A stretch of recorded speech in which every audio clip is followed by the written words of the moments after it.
Welcome back to the Forbes.com Video Network. I'm Susan Yata. Once again, it's that time of year when we take a look at the priciest homes across the globe. That's why lifestyle editor Sarah Clemens is joining us today. And Sarah, tell me how you went about compiling this list. It's pretty comprehensive. It's a pretty complicated enterprise, actually. Right. We scour real estate listings around the world because more and more, even the top priced properties are being publicly marketed on the internet. We also talk to top brokers around the world, in Africa, in Asia, in Europe, in Australia, in the United States, in South America. Everywhere. Everywhere, all over the place, to talk about what they have on the market, what they know about, what they know is also on the market, to talk about what can be confirmed, what can't be confirmed. It's a very tough, it's a tough job for a couple of reasons. One is that it's a pretty big planet, and there are a lot of course there are a lot of homes up for sale at any given moment.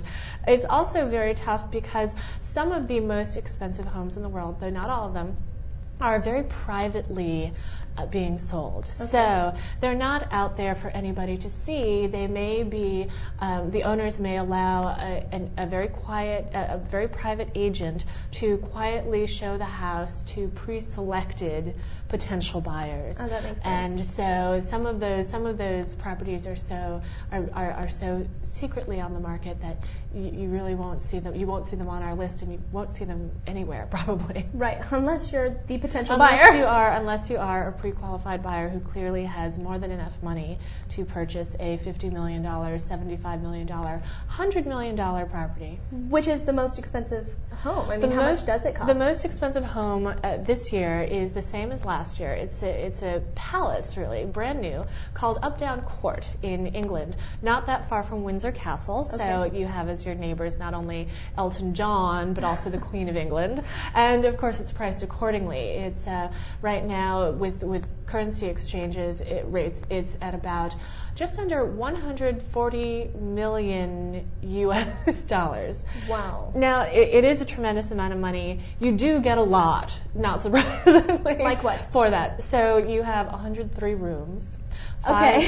five swimming pools, and every luxury really you might imagine, from a heated marble driveway to your own helipad to a garage that will fit several limousines, gold leafing on the floor of the study. Right. The list of amenities goes on and on and on and on. Right. Things you probably can't even imagine, I'm sure also. Right. These are not details that you find in your average home. Okay. Now, did you find similarities between homes in all these different countries that made them so expensive? And actually, there's a tremendous amount of variety. Wealth does tend to concentrate in certain areas. We see that here just in New York. In certain parts of New York City, out in the Hamptons, you have very expensive homes and very rich people. That's the same all over the world. So in Australia, you will tend to find, not all, but many of the very, very expensive homes in Queensland, in northeast Australia on the beach, where it's very beautiful and desirable for second homes.